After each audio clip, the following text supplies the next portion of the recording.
I want to welcome everybody to the On the Map podcast. I'm your host, Coach Paul, and that handsome young fellow over there is my co-host, Jay. What's up, everybody? This is a show to highlight high school athletes and also give these young athletes a platform to tell their stories as they pursue their dreams in life. No matter what their dream is, remember, this is only the beginning. Today's guest, the man in the middle, finished the season with 49 solo tackles, 65 total tackles, and 12 tackles for losses. He is the defensive MVP for the open division. He also finished his high school career with a 30-1 record against city section opponents. Everybody, let's welcome the three-time LA City Section Open Division champion linebacker Eddie Plaza from Birmingham High School to the show.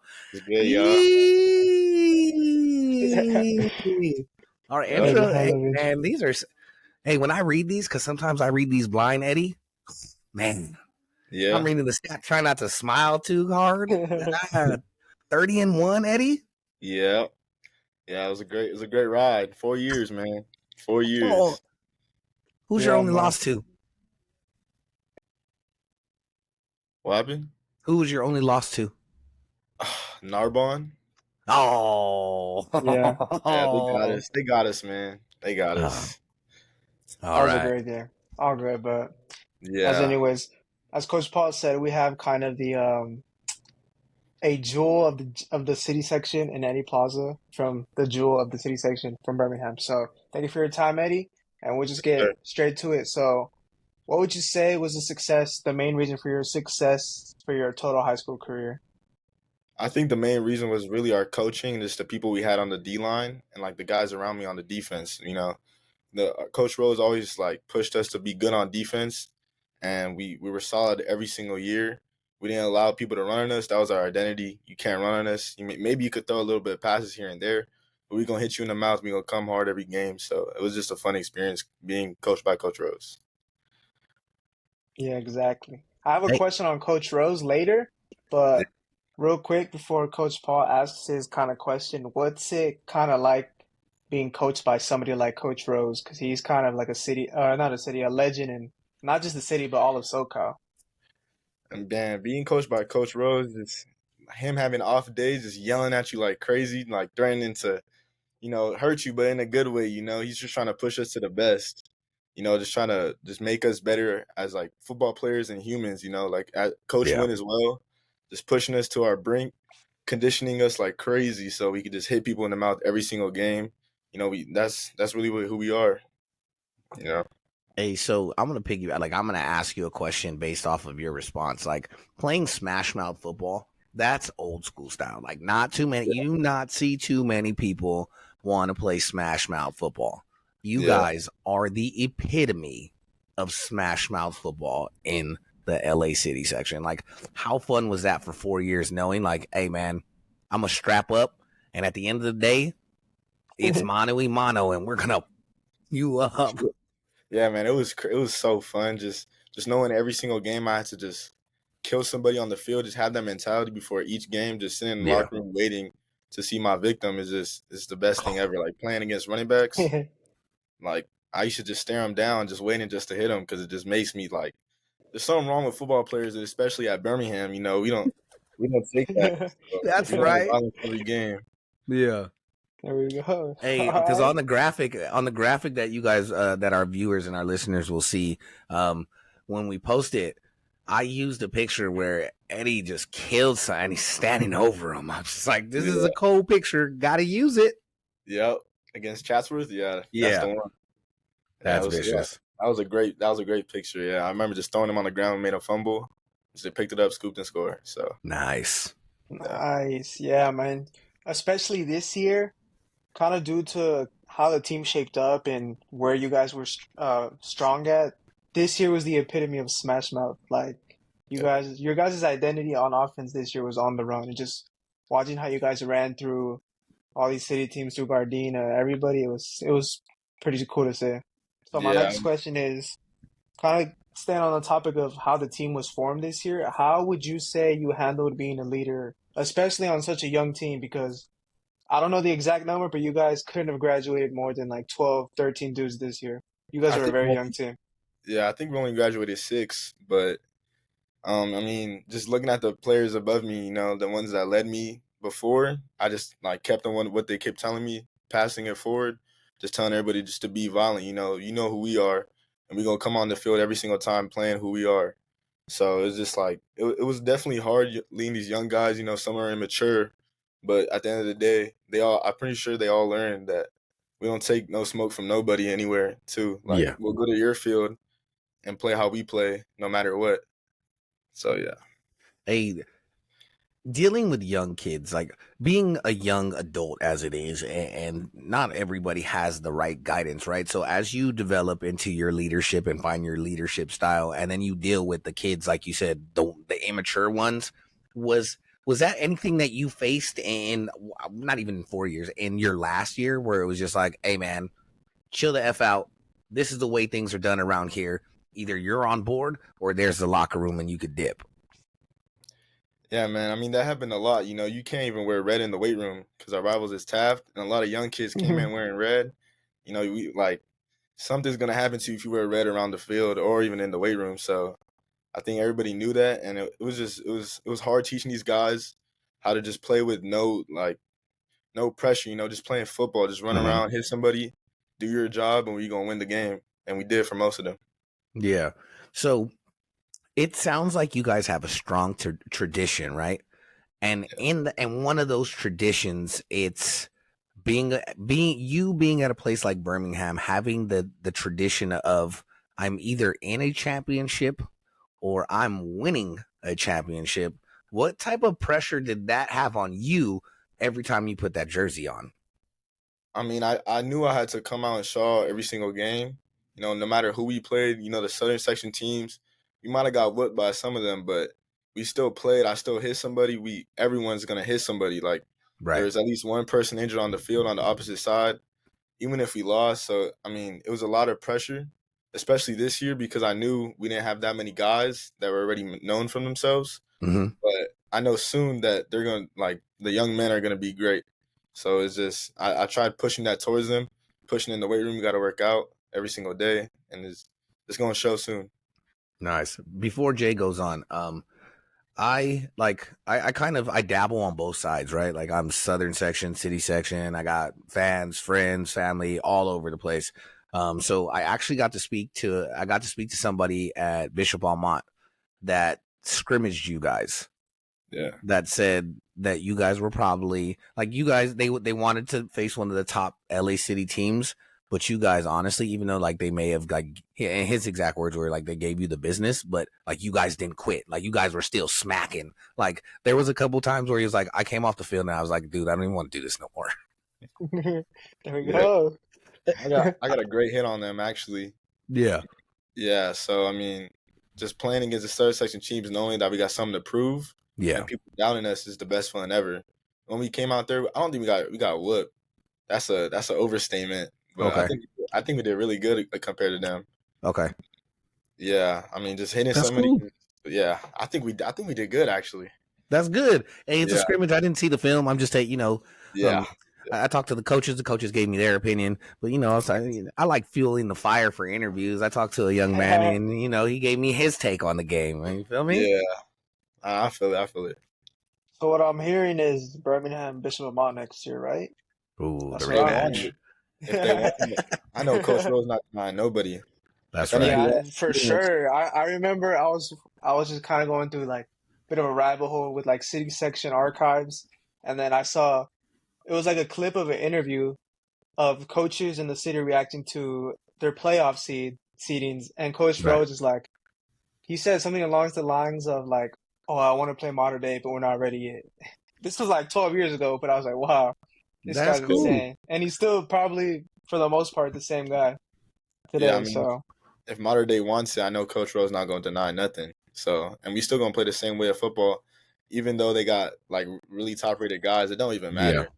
Like we still gonna play, put out there and play for our jersey, play for a name on our back, and play for our Birmingham. If you're scared, go to church. Yeah, don't join football. Don't join Birmingham I football. like that one. Yeah, All right, Eddie. My next question is, what does it mean to play for a program, a powerhouse like Birmingham?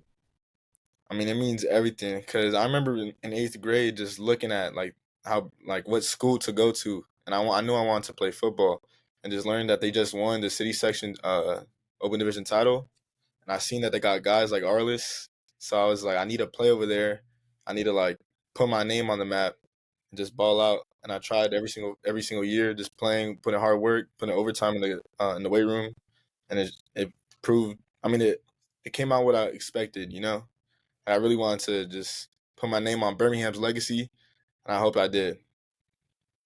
I would say you did. I would Yeah, definitely say you Definitely. did. yeah, Now this is a little bit off a track, but because being in that area, I'm not too familiar with like the choices you have. So yeah. other than Birmingham, what were a couple of the other high schools you were looking at going to?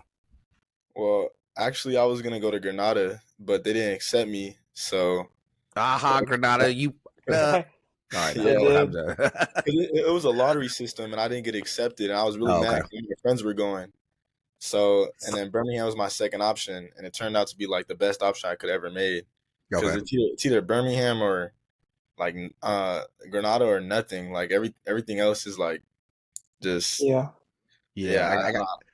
yeah. It's And not I'm glad. No, I'm glad you said it like that because I can transition into my next question, but I can also use the statement I want to say because it's absolutely the fact because you could tell when you had Dijon Stanley at Granada Hills, like yeah. how half was torn to go there, and then you had his cousins, and then they went to Birmingham, like they left there to go there. So it does say a lot about those two programs, and it really depicts on what you're talking about. So this is going to be a two-part question for you. What makes Birmingham stand out from the rest of the pack in the city? And why do you think Birmingham attracts so much talent like the way it does? Well, I think just Birmingham, just our coaches are so good at just teaching us how to play ball. You know, it's not even Okay. just about football. They teach us to be young men and like just pushing us every day in the weight room. And I think it shows like on the field. I feel like we physically dominate a lot of the teams we play, even though they might like get a good play in and score on us, but we're physically always there. Like no team has really pushed us around ever. So it's crazy. Okay. I feel it. I feel it. Yeah, that's a great answer. Everything from the school itself, the players, the cat. Random. So I went to an away game, I think last year, right? And I don't know if this is on purpose or not, like it's an intimidation factor or something, but so I was on the away side and like the speakers on the away side were like messed up, but it sounded like they were messed up purposely. Like it sounded like it was echoing and some distortion. While the other side, I'm assuming, has perfectly good speakers. I don't know if Yeah. Yeah, that's on purpose or not, but it worked for me. I was like, what does it say? Where am I? yeah. There we go. I don't know. I gotta ask the sound guy and stuff, but I mean, hopefully, you know, shouldn't be on our field regardless. So Yeah, I'm assuming it was something like a maintenance guy needs to fix it up. I don't know, but that's a good yeah, intimidation factor. So I'll It tell him to works. keep it in. I'll tell him to keep. Intimidation factor was the one thing that I seen you guys play Garfield at at the JC out there at Valley, right? Yeah, When I tell you that they rode in, like Birmingham rode in deep, but not the sideline deep. They didn't pull out the intimidation factor. Like Garfield can get mad. They can. This isn't a shot. This is just factual stuff. If you were at the game, you've seen it. Birmingham sideline had their team, their coaching, their actual coaching staff that I know was there all year. Garfield had like 150 people on the sideline, bro, trying to yeah, intimidate. And then I hmm was just like, you guys are getting swamped like this, and your intimidation did not work. Like, that was the most gangster shit I had ever seen. Like, Birmingham was just like, yeah, all right, you guys are 100 deep. Fuck it. We're here, 60 people. Like, yeah, you see the stands are full. 60 Yeah. guys. What's up, dog? Let's square up. That shit was real shit. I would have played Kendrick Lamar, squabble up right there. Squabble up. Squabble up. If I had to come out Real and have shit. it. Shout out to Kendrick yeah, because that was something that let me know that you guys were the real deal, bro. And that was dope to watch. yeah. I mean, we always have a like not a full roster. Like I see all these people always have like 100 people on their roster, but we got maybe like 40, 50 guys, but we got 40, 50 guys ready to play and fight for everybody. You know, Yeah. play. There we go. they're all together. I see people that like break like their team, yelling at their teammates and stuff. We together. We've been through the same shit, so it's like, Yeah. we know how it feels. We want to win together. You guys had a receiver they couldn't stop. Oh, Peyton Waters. Peyton Waters. Yeah, dope. Yeah. Yeah. I don't want to talk about it. Let's go. Let's keep going. Yeah. Yeah. So, Eddie, this kind of just popped into my head. Who would you say is a better football player? Arliss Boardingham, who's at he just transferred to Bowling Green, or Peyton Waters, who is now at North Carolina getting coached by Bill Belichick? Who would you say is better? That's such a hard question because those are both my like people I looked up to. Yeah. Those are my guys. So choose wisely, because as soon as this airs, they both hit in your inboxes. Like what? I don't know, because Arliss was a physically dominated dominated everybody. No one could tackle him. Like he's gonna catch the ball over you, and then Peyton Waters, he's gonna outskill you, like for sure. Like you're not guarding him, you're not gonna be able to tackle him. He's gonna move around you. He's gonna do something. So I don't even know if I can answer that question without getting hate. Like, there you go. Just plead the fifth, brother. Plead the fifth. There we go. Play safe. They are great. Like super. Right. Yeah. Yeah, they're amazing, both of them. There's we could go on for like hours, but what would you say? How was your relationship with Coach Rose, and how did that kind of shape your life, and how did he impact your life? I mean, Coach Rose is he's a great person in my life. I look up to him. He's always inspired me. He's always calm and collective. And then once the game starts, he just don't talk to me, don't do anything. Like don't get me off my buttons. Just go with the game, just do your job at the end of the day. That's all it takes. That's all he used to say. Just do your job and you're going to win the game. Some people try to do too much. It leads to costly mistakes. But if you just play ball out there, you're going to be good. And he just taught me a lot, like regardless of football. He taught me how to just be a hard worker. To always trust your gut and believe in your dreams. That's right. Yeah. That's dope. Does he ever smile? Yeah, I've never seen him smile. He's very hard-nosed, tough guy. He's every photo I see, his shorts, his Birmingham tracksuit or sweater, and he's just the tough guy look. Nah, me and Coach Rose joke around a lot. That's my face. There we go. Okay, nice. There we go. My guy. Yeah, he could take a joke. He says jokes. He spits out jokes.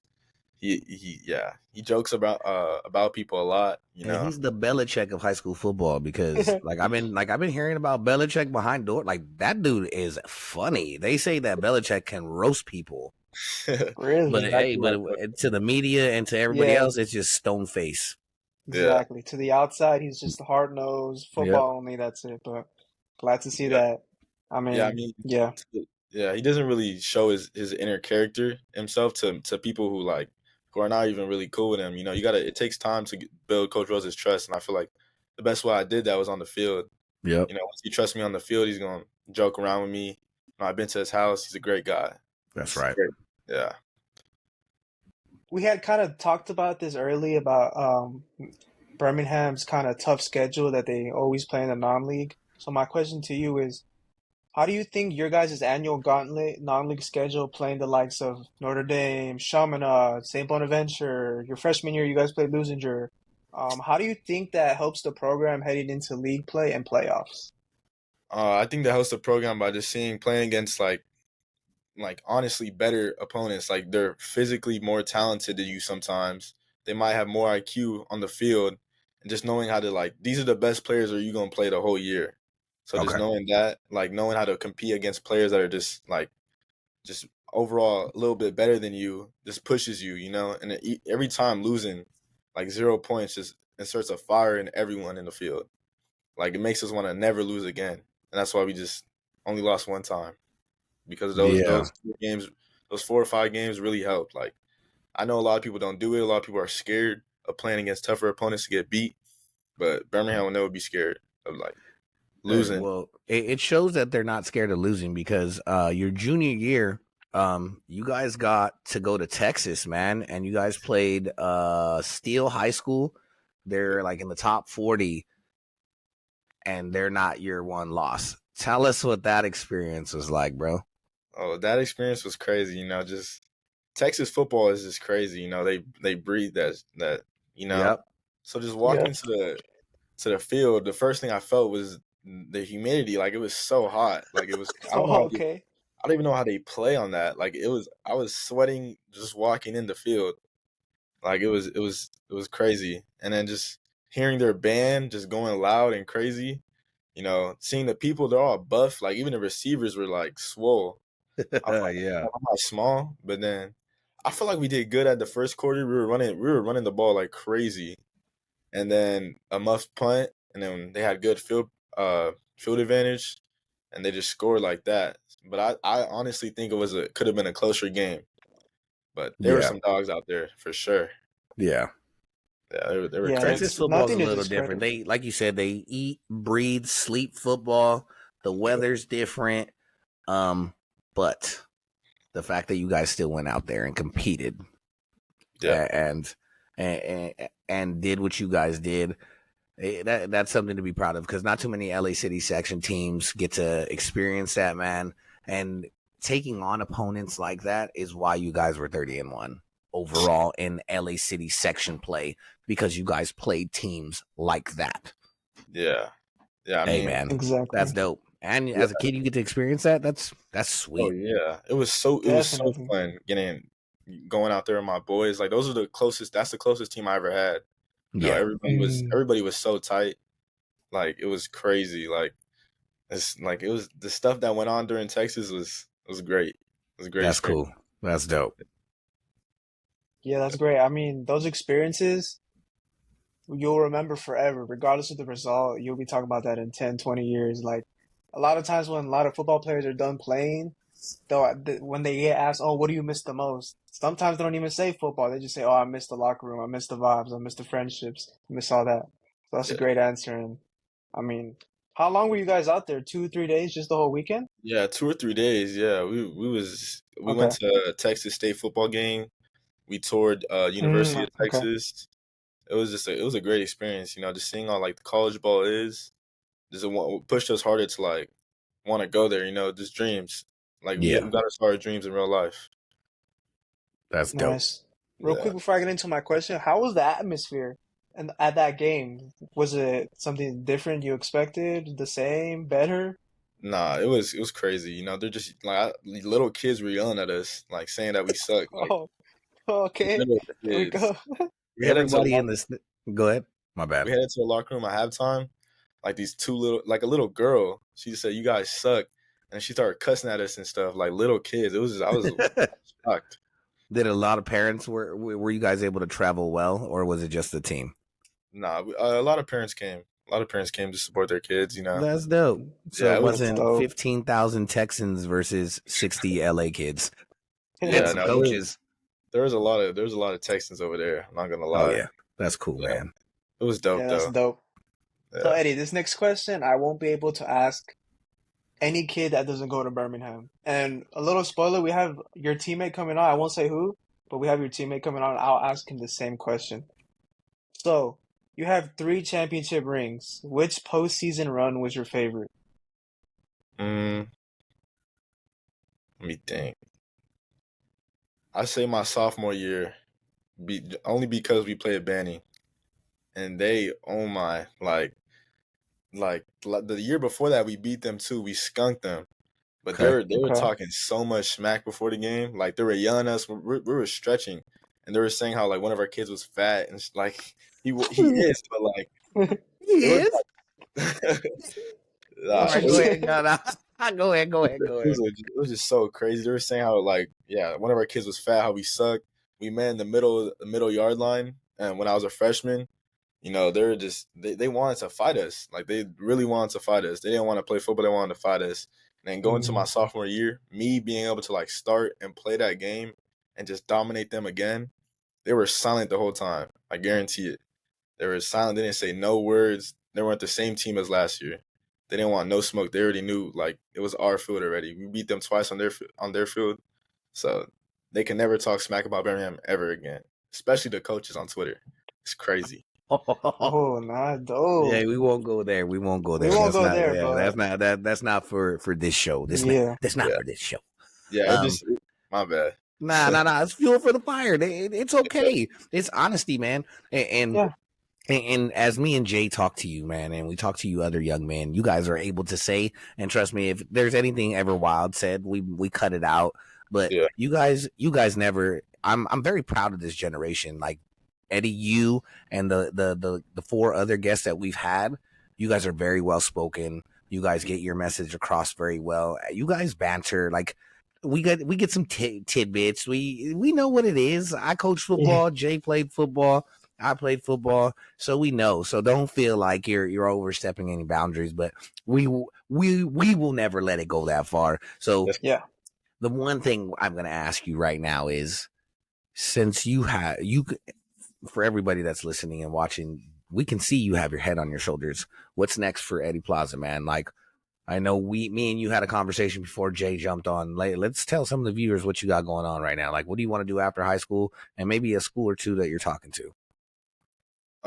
I mean, I definitely want to play ball after high school. Just seeing the experience Nice. just seems dope. So, and where I'm going is I'm still undecided. But I was talking to Sac State in San Diego. But I mean, honestly, we'll see. I might hit up a JC, College of the Canyons or El Camino College. The free two years really boosts like why I rather go there instead of like a D2 or a D3, because it's just I feel like I could get bigger, stronger, and hopefully have coaches look at me. Mm-hmm. So that's probably where I'm gonna head. That's what's up. That is what's up. Now, this is So kind of for Coach Paul. Do you know if those JCs kind of send kids out? They produce talent Oh, dude. So I all the time? graduated, no, all the time. So I graduated from Okay. Mount Sac in 2008. I wasn't a starter. I was a second stringer. I was behind two bounce backs, one from Boise State. Fuck, where was the other one from? They both were D1 guys. Yeah. So man, my quarterback was Kevin Kraft. He went to UCLA. Iona Key went to Utah as a receiver. Matt Austin was a receiver at Utah State. Played with our boy Bobby Wags. Like, bro, Okay. like, yeah. So you get some great at the running back for the Buccaneers went to Mount Sac, and he ended up like he had his run. So the opportunity at the junior college level is whatever you make it. As long as you go in there and you stay focused and you do what you're supposed to do, your opportunities will come. Man, I had guys getting out on practice film. We were so good. Practice film. Nice. Yeah, Mount like Sac. Mount Red Sac, uniforms? maroon uniforms, the Mounties, Maroon. Mount Sac, Mount Okay. San Antonio College, and Diamond Bar, Walnut, California. Okay. Sac Dogs for life. There we You go. got, hey man, that's a band of brothers, man. So if you choose to go to College of the Canyons, which is a great program, Elko, great program, whatever school you go to, hey man, you'll get out of it whatever you put in. And based off your 4 year and shit, just last year alone, dude, like just off of your work ethic and seeing what you're able to do on the field, brother, you got this. You got it. Don't settle. Exactly. Bet on yourself. Bet on yourself, man. Yeah. Yeah, I mean, it's When always you been a said dream of Mount mine. Sac, oh, sorry, go ahead. Sorry, Eddie. No, I'm just saying it's always been a dream of mine to play ball in college level. So Definitely. I want to continue that. Like it means a lot to me. Just like I miss being on that field, like the adrenaline before kickoff. Yeah. It's the best thing ever. Go ahead, Nice. Jay. Ask Yeah. your question. When you said Mount Sac, that kind of just opened a bunch of doors, and I realized Mason White went to Birmingham as well. He went to Mount Sac, and then I forgot where he went, but he went D1. So there's a Oregon bunch of State. dudes. Yeah, Oregon State, there we go. Yeah. And there's a bunch of guys you could get out of JC, so You excited to can. see where you go. And kind of just the last question, and we'll wrap it up here. And I'm gonna ask this. I think I just made a decision in my head. I'm gonna ask this with every guest Okay. because players are the best recruiters and best advocates for their own team. Yep. So Yep. give me three guys on the three underclassmen that would be top guys for Birmingham next year, Eddie. Kevin Hawkins for sure. He's a dog, man. He's 6'5", 230. Will run through you, run past you, and throw the ball. So he's one. Let me think. Braylon Morgan, our little running back, like he's a dog as well. Like he's gonna be good. And let's say our linebacker Chris. I don't know his last name, but we call him Oompa. Okay.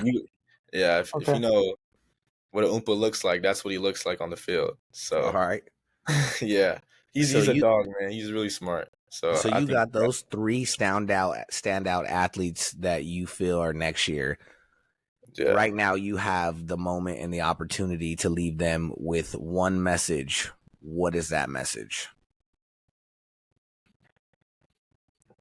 play for just don't be scared of anybody. Don't duck no smoke from anybody, and just play for your heart, man. And don't take it for granted. I seen how fast the 4 years go. It's gonna be the best time of your life. Don't ever stress about football, because it's supposed to be fun. You're not supposed to make anything bigger. It's fun. If it's your passion, keep doing it. Never stop, and just play hard, man. And hit somebody in the mouth, like always. Well Nice. said. Well Yeah. said.